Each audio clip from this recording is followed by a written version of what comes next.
A box of 9mm that cost you $17 in 2019 is now pushing $35. Same rounds, same powder, same brass, double the price. And the shelves at your local gun shop, starting to look familiar. Not the good kind of familiar either, the 2020 kind of familiar. Here's what nobody in mainstream media is telling you. This isn't a demand problem. This isn't because gun owners are panicking and buying too much. This is a structural collapse and has been building for years. And the people in charge knew about it and did nothing. Your gun still works. They didn't ban it, they didn't confiscate it. They're just quietly making sure that you can't afford to use it. Because once you understand what's actually driving this shortage, you'll never look at ammunition the same way again. Let's talk numbers, real ones, before the pandemic. Budget 9mm ran about 17 to 22 cents a round in bulk. Right now in 2026, you're paying 25 to 35 cents per round. And that's if you can even find it. Premium defense loads are up 20 to 30% from pre-shortage pricing. You buy 1,000 rounds for practice, you're paying $100 to $180 more than you were 6 years ago. Winchester just announced price increases of 3 to 8%. The Kinetic Group, that's the company that owns Federal, Remington, CCI, Speer, Fiocchi, and Blazer, rolled out increases of 3 to 12% on popular calibers. More are coming. Think about that. One corporate umbrella owns most of the brands on your shelf, and they're all raising prices at the exact same time. But this isn't just about your wallet. This is about your rights. A gun without ammunition isn't a right, it's a decoration. No law was passed. No executive order was signed. No senator gave a floor speech about taking your ammo. The erosion is happening quietly through supply chains, chemistry labs, and boardrooms. If you're a gun owner, this affects your ability to train, your ability to defend your family, and your ability to exercise your constitutional right. That should make you furious. And once you hear what's actually behind all of this, you're going to be even more furious. Because this was all preventable. To be fair, and I'm always gonna be fair, not everyone is sounding the alarm. Some of the most respected voices in the ammo industry are urging calm. The most compelling argument for their position goes like this. This isn't a crisis, it's an uneven market. Supply is stabilizing and prices are normalizing. Manufacturers are investing in new capacity. Shooters should avoid panic buying because panic buying creates the very shortage they fear. That argument is reasonable and partially true. Major industry buyers, which are companies purchasing over 5 million rounds per month, say the market isn't collapsing, it's just uneven. Some calibers are tightening, others are fine. The advice is to ride it out. The government's message is similar. Officials frame the price increase as a side effect of global supply chain disruptions and tariff policy, temporary headwinds in an otherwise recovering market. And to their credit, this isn't 2020. Shelves aren't empty, yet.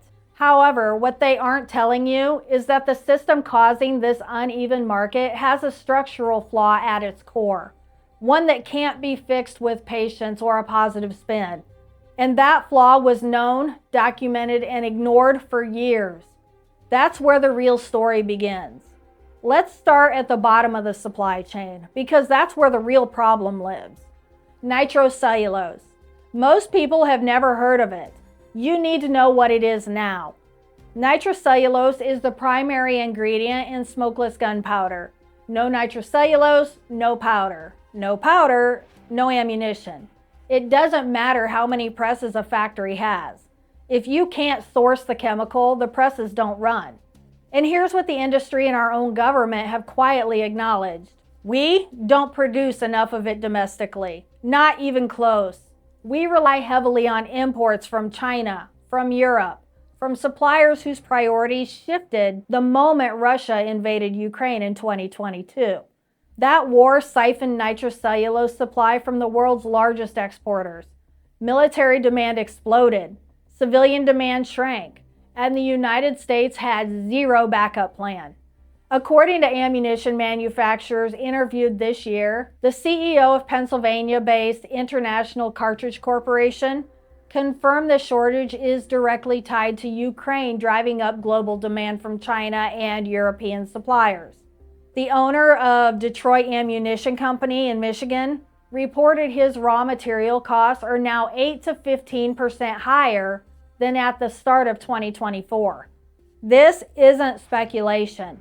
This is manufacturers going on record. Then came the tariffs. President Trump calls himself the most pro-gun president ever. And on guns, maybe. But on ammo, his tariffs have done real damage. The levies limited shipments from China and squeezed suppliers in South America who might have filled the gap. The CEO of Olin Corporation, the parent company of Winchester, told stockholders directly that raw material cost increases would be passed through to customers in 2026. Winchester cut jobs, prices went up. A self-described pro-gun administration made it harder and more expensive to produce ammunition. That's not a partisan attack. That's the earnings call. If you haven't subscribed yet, do it right now. This is exactly the kind of story they don't want trending. Hit subscribe and make sure you never miss a briefing. Now here's the part that should make every gun owner's blood pressure rise. Congress knew. They've known for years. In 2024, lawmakers introduced H.R. 8066, the Ammunition Supply Chain Act. The bill required the Department of Army to report to Congress on the U.S. supply chain for smokeless gunpowder, including nitrocellulose, nitroglycerin, and acid production. Think about that. Congress had to pass a law just to study whether we had enough gunpowder ingredients. The fact that this study was necessary tells you everything you need to know about how fragile this system already is. They didn't fix it, they commissioned a report. Meanwhile, major ammunition manufacturers, Federal, Winchester, and PMC, have been quietly redirecting production towards Department of Defense contracts. Military demand gets priority, civilian shooters get what's left. Distributors started panic buying cases of 9mm and 5.56 directly from manufacturers early this year, faster than usual. And that wholesale panic is now trickling down to your local gun counter. The system that looked fine last year had almost no cushion. Once demand ticked up, the shelves felt it fast. Let me put my conservative libertarian hat on here, because this story is about more than ammo prices. This is what happens when the government manages a supply chain for us. For decades, Washington allowed domestic nitrocellulose production to atrophy. No redundancy was built, no strategic reserve was created. No one in the administrative state asked what happens if China stops selling us gunpowder ingredients. Because the bureaucrats asking that question are the same bureaucrats who would rather see your ammo supply shrink than grow. And now, we have one dominant corporate group, the Kinetic Group, owning Federal, Remington, CCI, Speer, Fiocchi, and Blazer simultaneously. And when that one group raises prices, there's no real competition to push back. That's not a free market, that's a cartel protected by regulatory barriers that makes it nearly impossible for smaller manufacturers to scale up. This is textbook crony capitalism. The big players consolidated. The government looked the other way, and the law-abiding gun owners get squeezed from both ends, rising prices and shrinking supply. Here's the principle. Decentralization is the answer. Always.